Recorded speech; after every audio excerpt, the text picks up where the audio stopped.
Bonjour à tous, c'est Formateur Anthony, j'espère que vous allez bien. Je vous retrouve aujourd'hui pour un nouveau tuto concernant PrestaShop et on va s'intéresser aux pages statiques. Puisque sur PrestaShop, vous allez avoir des fiches produits, des pages catégories, mais il existe aussi des pages qui sont statiques où on va retrouver plutôt des éléments liés aux mentions légales, aux conditions générales de vente, aux éléments liés à la sécurité des paiements et les paiements disponibles. Donc on va voir ensemble comment on peut paramétrer ces pages. Donc pour déjà rentrer dans cet élément, vous devez vous connecter au back-office. Rappelez-vous, sur PrestaShop, il y a le front office, la vue client, et il y a aussi le back-office, la vue gestionnaire, commerciale. Le client n'a pas accès bien sûr à cette partie. Pour gérer les pages statiques, vous devez vous rendre dans Apparence, et là, en fonction de la version de PrestaShop que vous allez utiliser, il faudra cliquer sur soit Page, soit CMS. Donc là, bon, pour nous, c'est Page, mais si c'est CMS pour vous, c'est la même chose. Quand vous cliquez du coup sur Page, vous allez d'abord avoir un tableau de bord qui va représenter l'ensemble des catégories de pages disponibles. Attention, rien à voir avec les catégories produits, ce sont les catégories de pages statiques. Donc dans notre exemple ici, nous avons une catégorie qui s'appelle Information entreprise.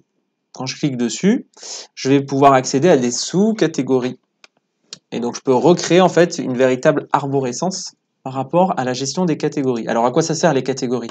Vous allez pouvoir organiser vos pages en fonction des catégories de ce qu'elles concernent. Vous pourriez très bien avoir des pages à propos de l'entreprise, donc catégorie à propos de l'entreprise, et puis là, notre histoire, une interview de notre dirigeant, nos salariés, notre équipe, etc., etc.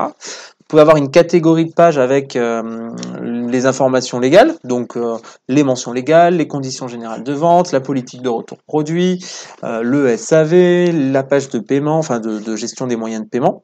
Donc vous pouvez comme ça créer des catégories de pages. Et ça se passe du coup ici.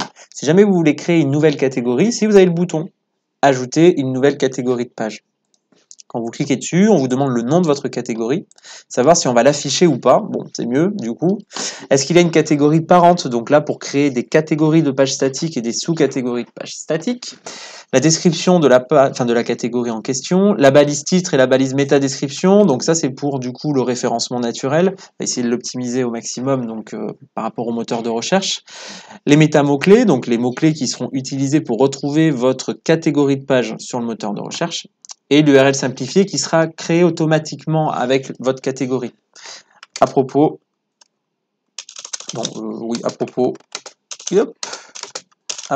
de l'entreprise. Donc là, notre entreprise s'appelle Bureau, cette entreprise fictive, donc on va dire à propos de Bureau. Ce sera quand même un peu mieux.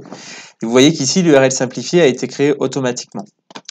Donc ensuite, je vous rappelle que vous devez mettre une description. Donc ici, retrouvez l'histoire et les valeurs de notre entreprise.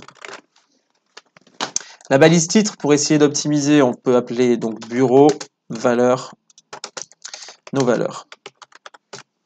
Et la métadescription, c'est le texte que l'on va retrouver sur le SERP, vous vous souvenez, en lien avec le moteur de recherche. Retrouvez toutes les informations concernant l'histoire de l'entreprise Bureau, c'est original comme entreprise, son dirigeant, son PDG on va mettre, ses équipes, et vous pouvez continuer comme ça à donc saisir votre métadescription. Les mots-clés du coup associés à cette catégorie, donc là on pourrait dire donc valeur, ensuite tac, je vais y arriver, une virgule, valeur, bureau, entreprise, PDG, équipe, au singulier et au pluriel, on peut dire l'équipe ou les équipes, et ensuite on enregistre, pour enregistrer cette catégorie, et là on est à l'intérieur de la catégorie. Donc maintenant si je veux créer une sous-catégorie, ben c'est parti, je clique sur le bouton, ajouter une nouvelle catégorie de page, et etc. Donc je peux recréer une véritable arborescence, encore une fois sur des pages statiques. Bien, alors ici on est de retour donc à la gestion des pages. D'abord on a les catégories, c'est ce qu'on vient de voir. Ensuite vous avez toutes les pages statiques qui existent sur votre site PrestaShop. Donc on va avoir ici la page livraison, la page mention légale, conditions d'utilisation, à propos, paiement sécurisé. Bon, je vous laisse après consulter les pages qui existent sur ce site fictif. Donc, si jamais vous voulez modifier une des pages, et ça peut être un des sujets qu'on pourrait vous demander de traiter sur l'épreuve pratique. Si on vous demande de modifier la page des mentions légales, vous devez la repérer sur le tableau de bord et cliquer sur Modifier. Quand vous allez cliquer sur Modifier, vous avez tous les éléments en fait de création de page qui sont présentes. Donc, vous allez avoir la catégorie, la balise titre, la métadescription, l'URL simplifiée, et ici le contenu de la page. Donc là, vous pouvez modifier ce contenu en fonction du sujet et de ce qu'on vous demande de faire. On peut vous demander de modifier un certain point concernant les mentions légales. Donc là, vous avez la main, vous pouvez tout modifier. Vous pouvez gérer aussi la mise en page de la page. Et vous avez des options ici d'indexation. Est-ce que cette page, on pourrait la retrouver sur les SERP, sur l'indexation des moteurs de recherche, oui ou non? Et est-ce qu'on affiche cette page sur notre site? Si vous cliquez sur non, cette page ne sera pas visible sur le site. Le visiteur ne pourra pas la consulter. Voilà, donc après, quand vous avez fait vos modifications, vous cliquez sur le bouton Enregistrer, vous revenez à votre tableau de bord de gestion des pages statiques. Donc là, je vous ai montré comment modifier une page, mais si jamais vous devez créer une page, c'est la même procédure.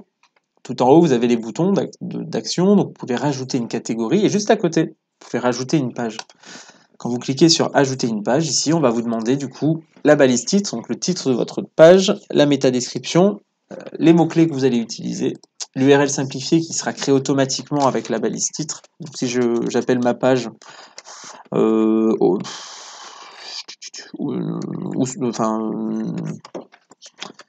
notre boutique physique, je suis pas inspiré aujourd'hui. Notre boutique physique, donc vous voyez bien que l'URL a été généré, l'URL simplifiée a été générée automatiquement. Et là, le contenu de page, vous pouvez du coup rajouter des informations. Donc là, c'est ce qu'on trouvera sur votre page statique. C'est ce qu'on verra sur du coup le front office. N'oubliez pas encore une fois d'afficher cette page, sinon on ne pourra pas la trouver sur votre site. Puis à la fin, il faut penser à enregistrer la page que vous voulez créer. Voilà, à tout moment, vous pouvez consulter aussi du coup une page. Donc vous allez donc sur par exemple la page livraison. Et ici, vous pouvez prévisualiser votre page. Donc la prévisualisation va se faire du coup sur une fenêtre qui va s'ouvrir donc comme un pop-up. Donc là c'était bloqué. Je vais autoriser. Voilà. Donc là vous êtes sur le front office, sur la page en question. Donc vous voyez la mise en page correspond donc à contenu de la page. Vous pouvez du coup avoir un aperçu du rendu final. Donc si on résume, la gestion des pages statiques sur PrestaShop, ça se fait dans Apparence, Page ou CMS en fonction de la version que vous avez. Tout en haut, vous avez les catégories pour organiser vos pages statiques et tout en bas, vous avez les pages statiques qui sont disponibles sur votre site PrestaShop. On a fait le tour du coup de cette partie. Je vous souhaite de passer une bonne journée et je vous retrouve prochainement pour un prochain tuto. À bientôt.